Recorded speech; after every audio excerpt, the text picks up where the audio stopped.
Burn-scarred billionaire's daughter was mocked at Gala. What happened to her?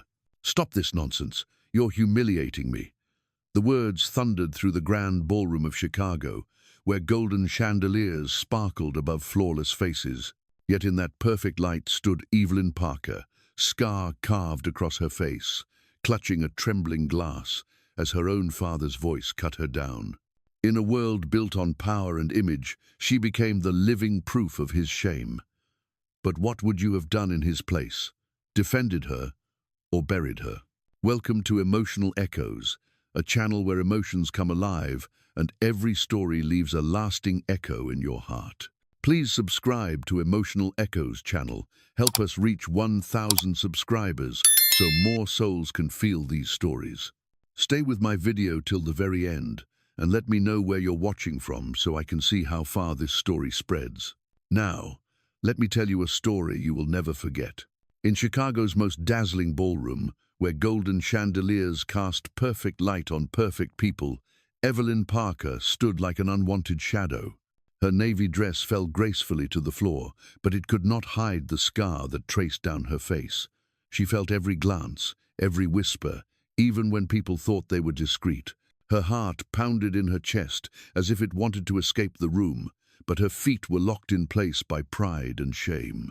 She wished she could vanish, yet she forced herself to stand still, because running would only confirm their cruelty. Voices carried through the air like knives. That's the Parker girl, the burned one. Why would her father parade her here? Another laugh, low and careless. She used to be the city's diamond. Now she looks like a broken statue. Evelyn's fingers tightened around the glass until it trembled in her hand. She lowered her eyes, afraid if she met anyone's gaze, they would see the storm inside her. She wanted to scream that she was more than a scar, but the words stayed trapped behind her lips. At the center of the stage, Henry Parker raised his hand, and the crowd silenced as if commanded by a king. His voice rang out, smooth and sharp. Perfection defines who we are. Anything less is failure. Evelyn's breath caught. He was not only speaking to donors or cameras, he was speaking to her, his own daughter, the scarred proof of his failure. The words cut deeper than the fire ever had. She felt smaller than the glass in her hand, as though her existence itself was a blemish on the empire he built. From across the room, Nathan Miller carried his silver tray, moving quietly through the crowd. No one noticed him, but he noticed everything. He saw Evelyn's shoulders stiffen with every cruel whisper, saw the way her lips pressed tight as if holding back a cry. He remembered Amanda, his late wife, trembling like that when the pain was unbearable. His chest tightened. He could not hear her thoughts, but he knew the language of silent suffering. Evelyn was drowning in a sea of eyes, and no one, not even her father, would reach for her. 7 years earlier, Evelyn Parker's name glowed across the city like a promise. Her face smiled from every poster. Her body carried the grace of a dream. That night, she waited in the wings of the theater, the smell of makeup and dust mingling with the thrill of a full house.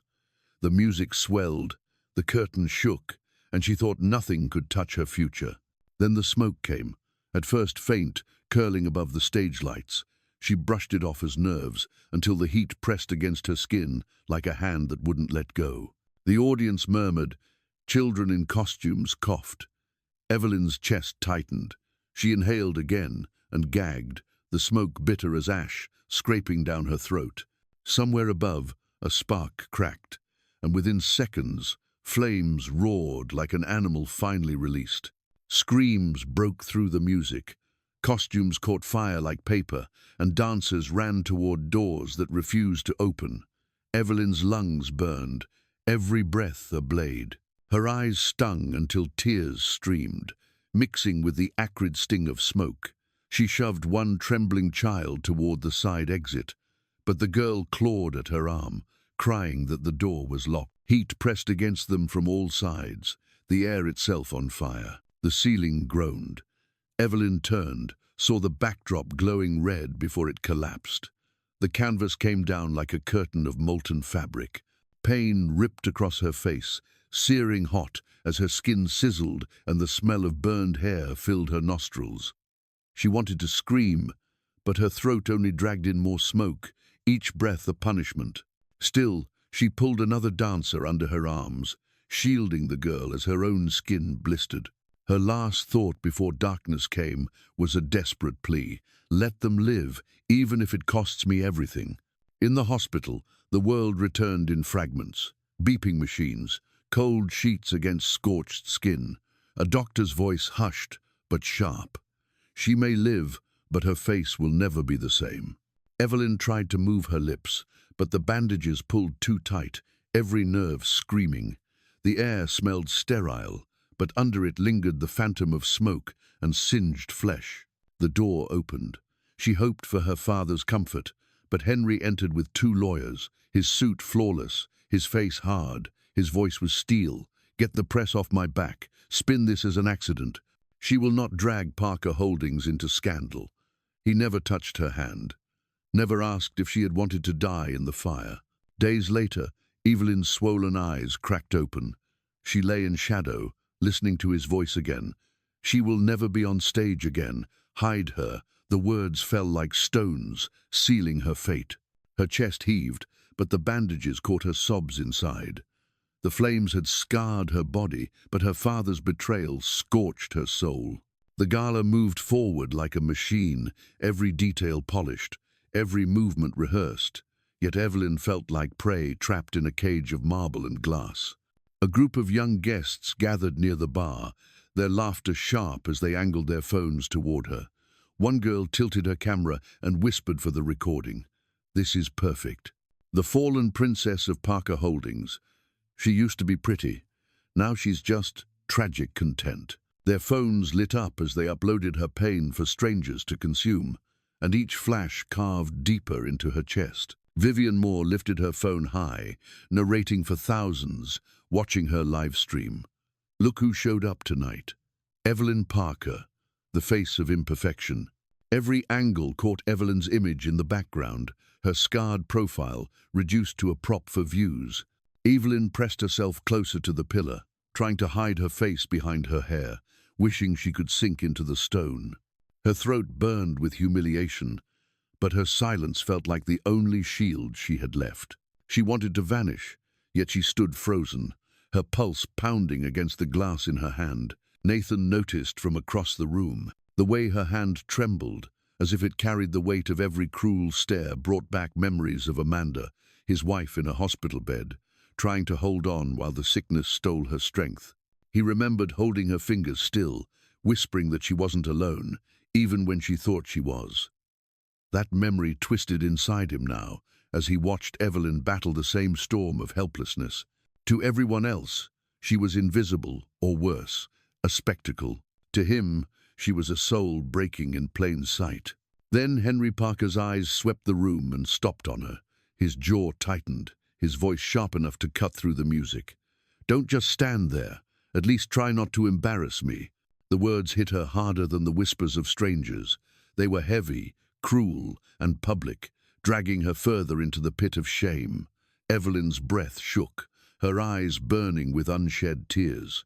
For a brief second, she wondered if her existence was only a stage for her father's humiliation. Around her, the laughter and whispers kept flowing, but inside she felt the silence of being utterly alone. The music in the ballroom shifted without warning. A melody rose from the piano, haunting and fragile, and Evelyn froze the moment she heard it. It was the same piece that had played on the night her life was stolen. The night flames swallowed the stage. Her chest constricted as if the fire had found her again, choking her with smoke only she could feel. The glass slipped from her trembling hand, shattering against the marble floor, its sound sharp enough to make her flinch. Her vision blurred as the ballroom around her dissolved into memory. She smelled the burning curtains, felt the heat crawl across her skin, heard the screams of dancers who were too young to fight the fire. Her body stiffened, every nerve remembering the moment the backdrop fell, the moment her face was branded forever.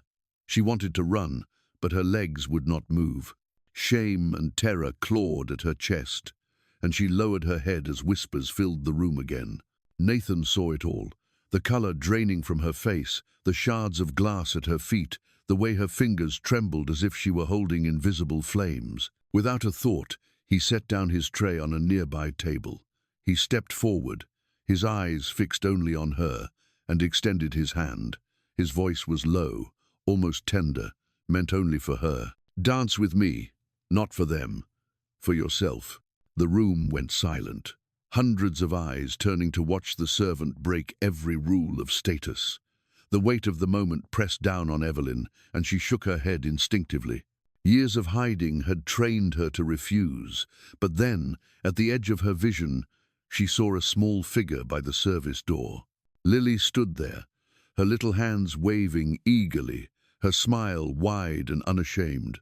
Her eyes said what words could not. "You are not alone." Evelyn's chest ached as tears threatened to spill. Her hand hovered in the air, suspended between fear and courage. She looked at Nathan again, saw the steadiness in his gaze, the absence of pity, the quiet belief that she still had something worth giving. Slowly, painfully, she placed her hand into his. His grip was firm but gentle, and the room held its breath as he led her toward the center of the floor. The ballroom parted like a tide as Nathan led Evelyn to the center. Every whisper quieted, every stare sharpened, 300 eyes weighing her as if she were on trial. Evelyn's knees shook, and for a moment she wanted to pull away, but Nathan's hand anchored her. His voice was low, steady, close to her ear. "You don't have to be perfect tonight. Just be real." The words settled inside her like a spark, fragile but alive. Her first step was clumsy, her body stiff after years of hiding. A hush fell heavier as people leaned forward, waiting for her to fail. Her breath caught, and she nearly stumbled, but Nathan guided her gently, not pulling, only offering balance. The music wrapped around them, the same haunting notes that once meant fire and pain. Now it pulsed like a heartbeat, urging her forward. With every step, her muscles remembered what her mind had buried. Grace returned, tentative but undeniable. Gasps moved through the crowd as her movements grew steadier. Dresses rustled as women leaned to whisper, and phones lifted discreetly to capture the forbidden spectacle. Evelyn lifted her chin slightly, her scar glistening under the chandelier light. She felt the burn of shame, but this time she let it stay, let it exist. Her arm extended, trembling but strong, and for the first time in years, she felt like more than a wound. She felt alive. Henry's face flushed red as he shoved his chair back. His voice thundered over the music, cutting through the air like a blade. "Stop this nonsense. You are humiliating me." The command cracked across the room, but Evelyn did not stop. Nathan's hand tightened at her waist, reminding her she had a choice now. The music swelled, and she turned, her body answering with a rhythm older than fear. She looked at her father then, meeting his glare head-on. The strength in her voice surprised even herself. "No, Father, for once, I'm living." The words rang clear, louder than the orchestra, louder than the whispers. A collective gasp rippled through the audience. Henry's jaw clenched as if struck. Evelyn's spine straightened, her scars glowing in the light. No longer marks of shame but of survival. The dance carried her higher, every movement a defiance of the cage she had been locked in. The crowd watched in stunned silence, unsure whether to condemn or admire. For Evelyn, the choice was already made. She would not hide again. Every step was a rejection of her father's obsession with perfection, every turn a claim that she was more than his shame. As the music built to its peak, her body flowed with a grace that felt like rebirth. Nathan's presence was steady at her side, but the fire burning now belonged only to her. Henry's voice cracked like a whip across the ballroom. "Enough. That scarred face is the biggest failure of my life. I spent millions trying to bury it." The words hung heavy in the air, sucking the sound out of the room. For a heartbeat, no one moved. Only the whir of phones, catching every second, broke the silence. Evelyn's chest seized as if the flames had found her again. Gasps spread through the crowd, followed by whispers sharp as broken glass. Vivian's live stream exploded with comments. her voice breathless as she narrated for thousands watching. Henry blinked, his face paling as he realized what he had admitted. He straightened, his voice shifting from rage to command. "You misheard me. That's not what I said. My daughter is confused. She has always exaggerated her tragedy. The fire was an accident, nothing more." The crowd did not buy it. Murmurs swelled, people glancing at each other with unease. Nathan stepped forward, his voice clear and steady, cutting through Henry's denial. Reports were buried, safety ignored, all because profit mattered more than lives. Henry's face twisted. Lies. Who is this man? A servant, a nobody, standing here defaming me in my own house. He turned to the donors, his tone desperate, almost pleading. "You know me. You know Parker Holdings. Would I ever put profit above people?" But the room was already shifting. Guests whispered, phones lighting up as headlines began to spread online. Some pressed their lips tight, unwilling to be complicit. Evelyn's eyes stung, her body frozen in place, hearing her father dismiss her as if she were delusional. Her pulse thundered, every denial from him cutting deeper than truth. For a moment, it seemed he might slip free again, like he always had. Then the ballroom doors creaked open.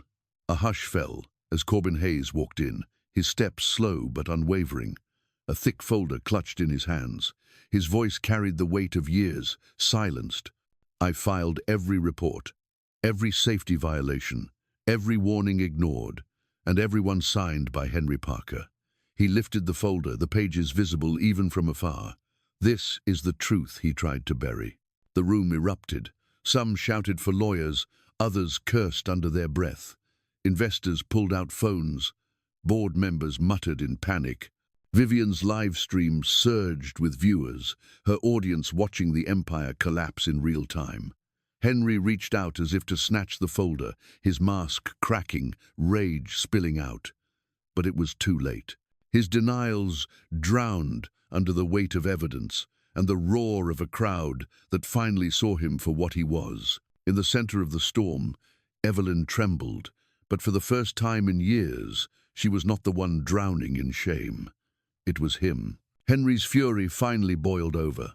He stormed down from the stage, his eyes wild, his hands reaching to seize Evelyn, as if dragging her away would undo what had already been spoken. But Nathan moved with sharp grace, guiding her in a turn that carried her out of Henry's grasp. The dance never broke, each step both defiance and protection. Gasps rippled through the crowd, half horrified, half exhilarated, at the sight of the mighty CEO powerless before his scarred daughter and the waiter who stood beside her. The room fractured into chaos. Some guests clutched their pearls, muttering that this was indecent.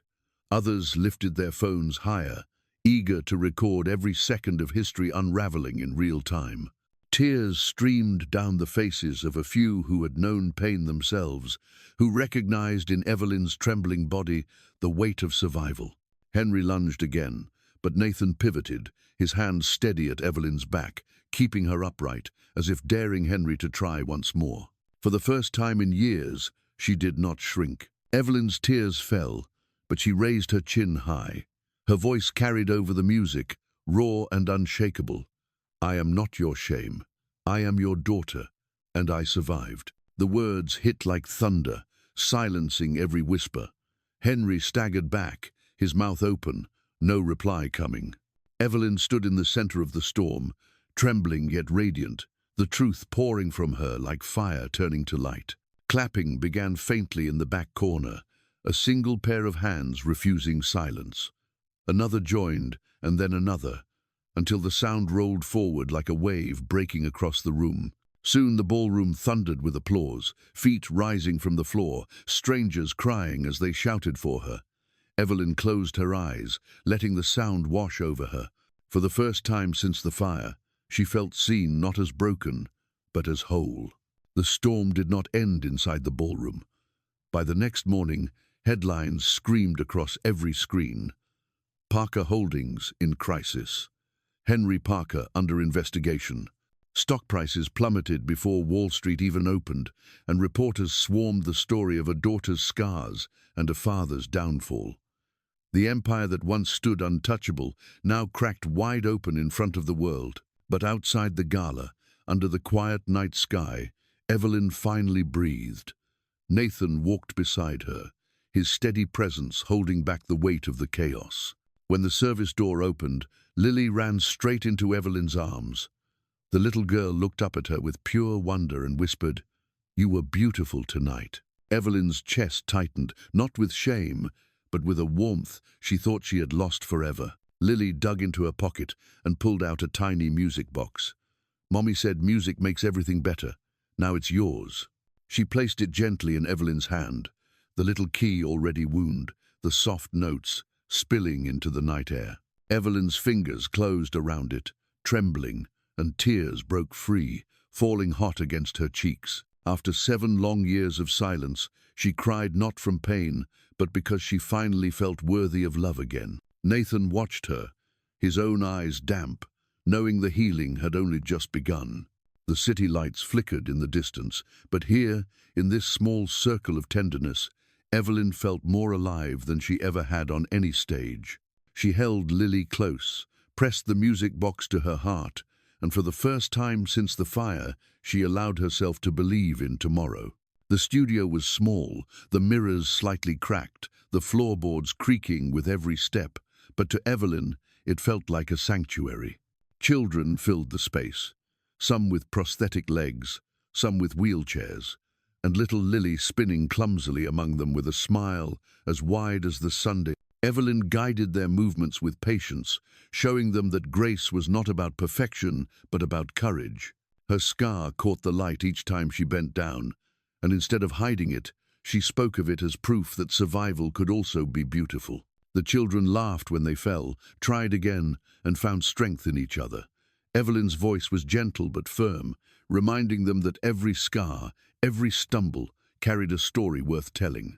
Lily clapped proudly for her teacher, and Evelyn felt a warmth spread inside her chest that no ovation from grand theatres had ever given. For the first time in years, she was not performing. She was living, giving, and healing through every lesson. At the back of the studio, a figure lingered by the doorway.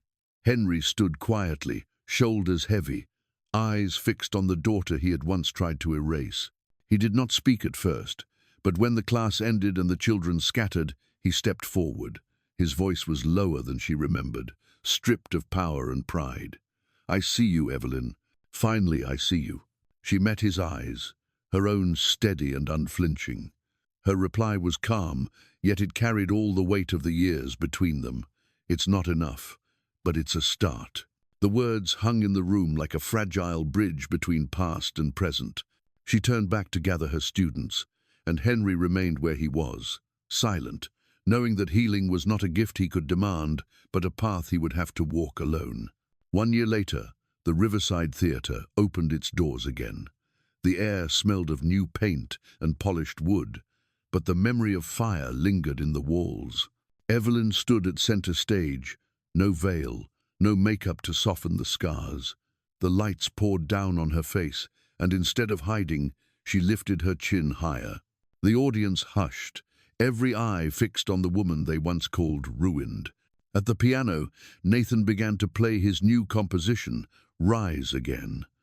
The melody rose slow and steady, carrying both grief and hope. Each note seemed to whisper that scars were not endings, but beginnings carved by survival. Evelyn moved with quiet strength, her body telling a story not of loss, but of reclamation. Every gesture spoke of pain endured and courage found. She was not dancing for perfection, she was dancing for life. The crowd rose to their feet before the music even ended. Applause thundered through the hall, wave after wave of sound, breaking against the stage. Evelyn's eyes shimmered with tears as she whispered to herself, "Not perfect, but real. And that is enough." Her voice was carried by the silence between claps, as if the walls themselves were listening. When the final note faded, Nathan stood from the piano and walked to her side. Lily rushed from the wings, her small arms circling Evelyn's waist. Under the glow of the stage lights, The three of them embraced, a fragile yet unshakable symbol of truth, courage, and love. Evelyn closed her eyes and let the moment wash over her. The fire had not destroyed her. It had shaped her into someone the world could finally see. From a shattered girl hiding behind her scars to a woman who dared to dance again, Evelyn's journey reminds us that survival is not the end, but the beginning of a new life. Nathan's compassion and Lily's innocence lit the path back to her courage, proving that love and kindness can heal wounds deeper than fire. Her story is not just about one family, but about all of us learning that imperfection carries its own beauty. If this story touched you, share your feelings in the comments. Like and subscribe to Emotional Echoes so more hearts can find healing here. Thanks for listening.